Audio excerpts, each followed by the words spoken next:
mengungkap misteri kuburan Ki Yahya, pejuang geger Cilegon yang tewas di tiang gantung.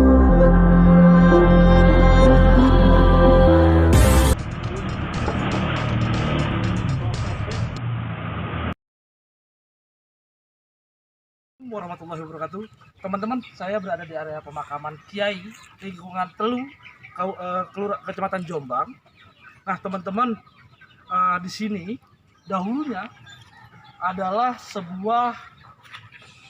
adalah kam 11 orang yang tadi kita ceritakan di pegantungan.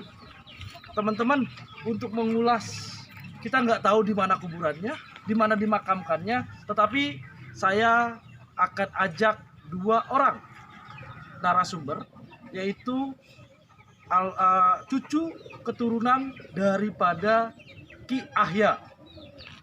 Nah, dari 11 orang itu saya akan ada satu pejuang yang namanya Ki Yahya, salah satu kiai besar yang pada waktu itu konon katanya cerita-cerita dongeng dia adalah seniornya Ki Wasit yang digantung kemudian dimakamkan di area sini. Saya nggak tahu di mana tempatnya, areanya, tetapi saya akan bertanya-tanya kepada kedua orang ini. Kita akan bertemu dengan kedua orang ini. Oke, teman-teman, kita akan menelusuri kuburan ini, teman-teman, dan kita akan mencari di mana areanya, teman-teman. Terima kasih, teman-teman. Yuk kita simak.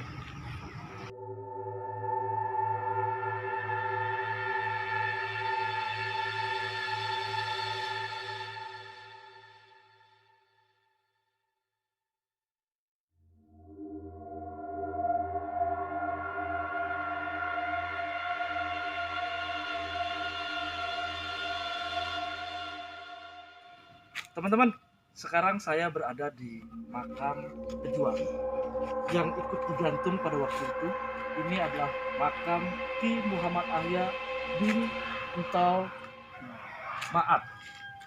Teman-teman, di sini adalah petilasan nih, makamnya Kiai Muhammad Yahya, dan saya saat ini tengah bersama salah satu keturunan dari Ki Yahya. Siapa Kang? Namanya, assalamualaikum Kang. Siapa? Rudi Yunifan. Kang Rudi adalah salah satu keturunan Kiai Muhammad Yahya. Ya.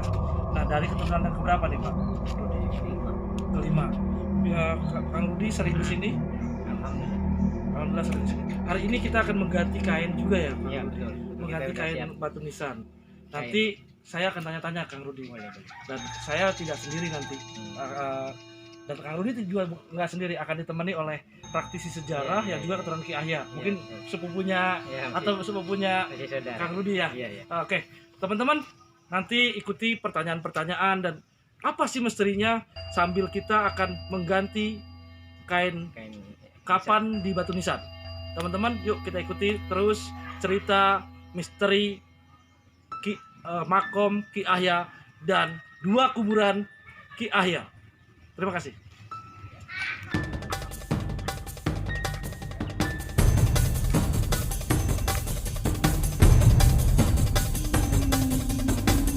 Baik, kita sudah di lokasi. Ini sebagai pengantar ya, pengantar kita sampai di sini.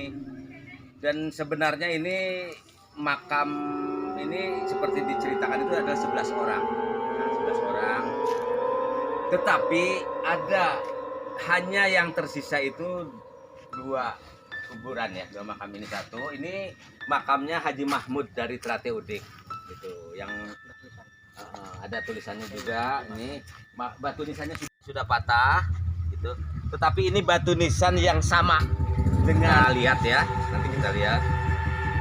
Artinya saya menjelaskan di sini bahwa kedua orang ini, beliau yang masih terlihat batu nisannya ini menunjukkan posisi beliau di masa lalu itu sebagai seorang yang besar ya, artinya tokoh masyarakat, karena batu nisannya juga berbeda nih.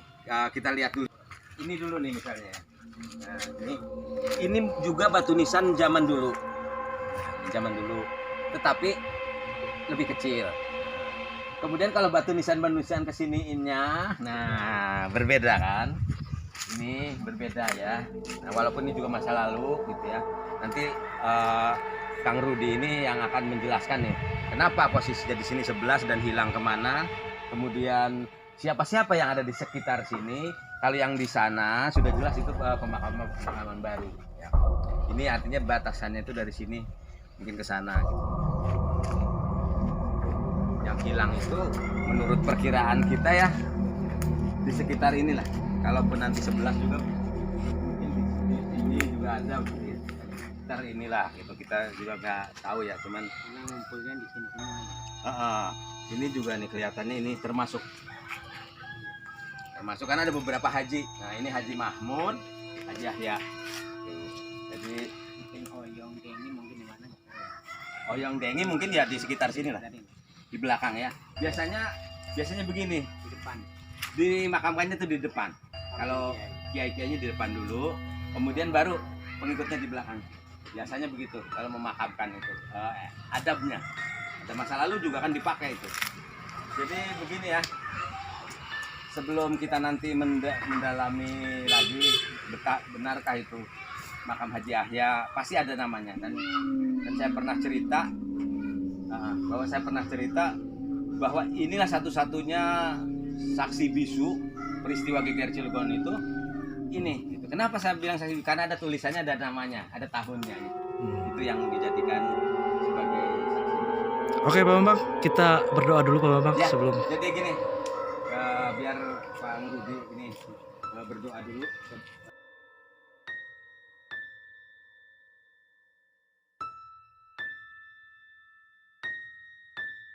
Jadi memegang batu nisan itu hanya sebagai ungkapan rasa hormat saya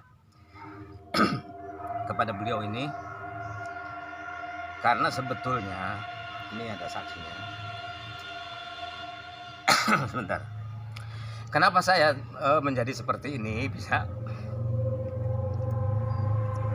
mengungkap peristiwa Geger Cilegon itu asalnya dari beliau ini suruh membuatkan biografi ini awal asal muasalnya, dan mungkin energi beliau inilah yang selalu mendorong saya.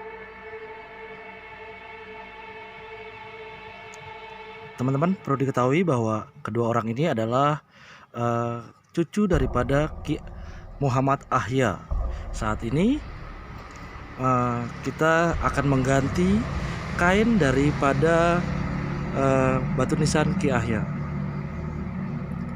Ya, jadi energi inilah yang membuat saya kuat gitu untuk selalu menggali, sehingga alhamdulillah sekarang sudah banyak orang yang mengetahui dan terbuka. Dan selama dalam penelusuran saya ditemani oleh Dik Misa. Ya, silakan. Bismillahirrahmanirrahim. Assalamualaikum warahmatullahi wabarakatuh. Pada sore hari ini kita akan mengganti kain yang ada di nisan Buyut Ahya, dan ini satu-satunya saksi bisu bahwa ini telah terjadi peristiwa yang sangat luar biasa di Cilegon, yaitu Geger Cilegon tahun 1888, dan ini satu-satunya di kuburan kiai yang masih ada. Dan ini alhamdulillah dengan izin Allah masih ada, walaupun memang yang lainnya sudah tidak ada. Yang katanya memang ada beberapa hal yang bisa hilang begitu saja tanpa disengaja atau disengaja. Tapi dengan Buyut Ahya, mungkin dengan karomahnya Buyut Ahya ini masih ada, dan ini saksinya orang bisa melihat di sini semua. Ada ya kuburannya ya Pak ya. Kalau bisa ini jadikan sebuah supaya kita tahu merupakan negara yang besar, Cilegon adalah tempat yang besar, kota yang besar, harus menghargai pahlawannya. Dan inilah bukti sejarahnya.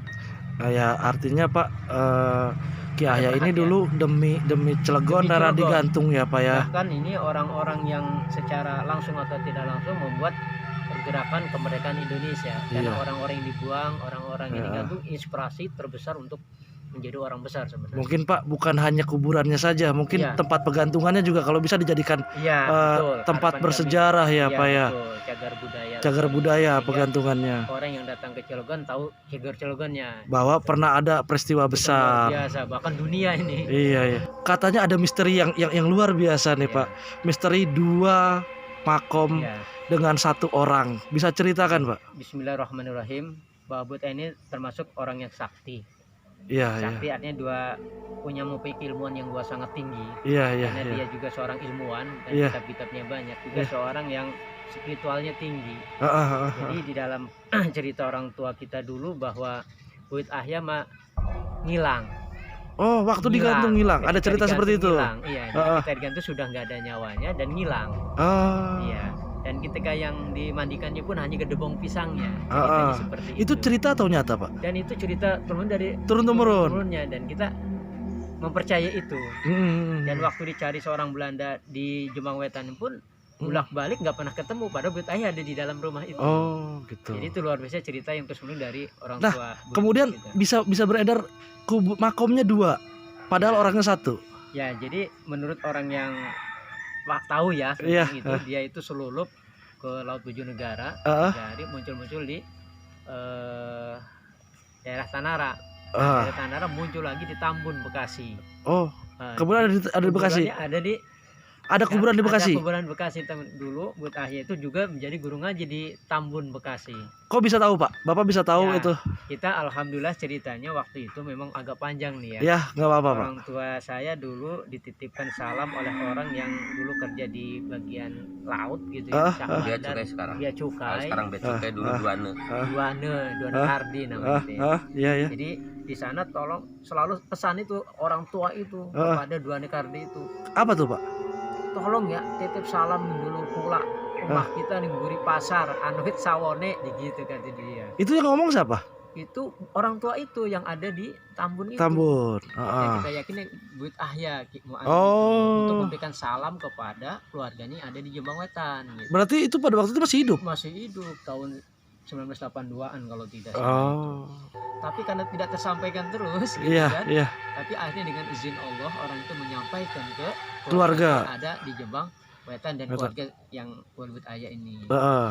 Nah, ketika di sana sudah nggak ada, udah meninggal. Ketika keluarga kami dari ibu saya itu dengan Haji Mukhtar dan istri Duane Kardi itu pergi ke Cikarang, ke Tambun untuk mencari keluarga yang disampaikan itu. Di sana itu sudah tidak ada. Kakek-kakek sudah meninggal. Nah, tapi di sana kita disambut oleh keluarga yang ada di Tambun, disambut dan itu mengakui Bahwa itu adalah bahwa itu adalah keluarga besar dari Ki Ahya. Ki Ahya dari Jombang Wetan. Tapi namanya bukan Ki Ahya, tapi Ki Mu'alim namanya. Ki Mu'alim. Berbeda. Kuburannya ada juga di sana ya. Oh, di sana Ki Mu'alim namanya. Ya, Mu'alim. Ada kesamaan? Pernah dilihat ada kesamaan misalkan foto Ya, atau jadi nama keturunannya ada yang sama, kemudian rumah-rumah bentuknya ada yang sama. Jadi hampir foto mirip ada di depan foto. juga. Kalau fotonya mungkin kita nggak menemukan ya. Tapi nama-namanya, wajah-wajahnya hampir mirip-mirip, hampir ada kesamaan. Oh, gitu dari ya. keluarga yang di sana. Oke teman-teman, tadi sudah diceritakan bagaimana Buyut Ki Ahya perjalanannya dari mulai digantung hingga dimakamkan. Nah teman-teman mungkin kita akan ikuti prosesi pergantian kain kafan dari batu nisan dari zaman Belanda. Teman-teman mengenai cerita dua sosok Ki Ahya itu hanya Allah lah yang bisa menjawab. Kita nggak tahu. Tetapi ini adalah suatu dongeng dari turun-temurun yang dipercaya oleh keluarga. Yuk teman-teman kita saksikan pergantian kain kafan Ki Ahya. Terima kasih.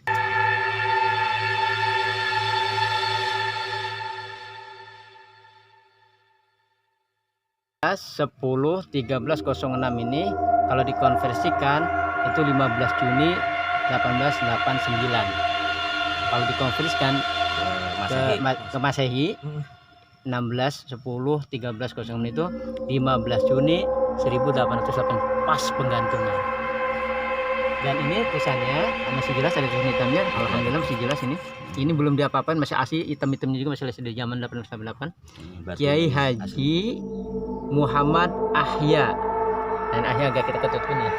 Kiai Haji Muhammad Ahya.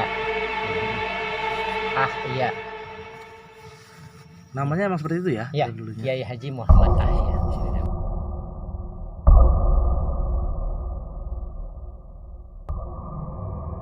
Saya keturunan daripada Buyut Ahya yang kedua.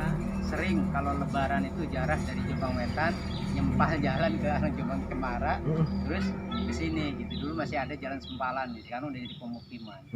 Kalau dulu kita jarah ke sini nih, Kiai Ahya Adi Harjaswita ini adalah suami dari Mbah Jub. Mbah Jub itu mbah saya gitu. Jadi kalau jarah dulu sini ada pohon gerenuk, pasti itu ada pohon gerenuk yang kecepit lah ininya buahnya itu tuh. Pasti di sini mbah saya ini. Ahya Adi Harjaswita bin Haji Ma'at. Nah, tapi kita nggak tahu namanya Kiai Haji Muhammad Ahya di mana. Ini cucunya. Cucu dari Kiai Haji Muhammad Ahya. Kita sering jarah ke sini terus. Kalau jarah pasti di sini nih, pasti ngumpul di sini keluarga itu. Nah, dengan izin Allah kita tadi mengetahui. Nah, ini anak daripada Kiai Haji Muhammad Ahya, namanya Kiai Haji Ma'at. Ikut meninggal saat pertempuran?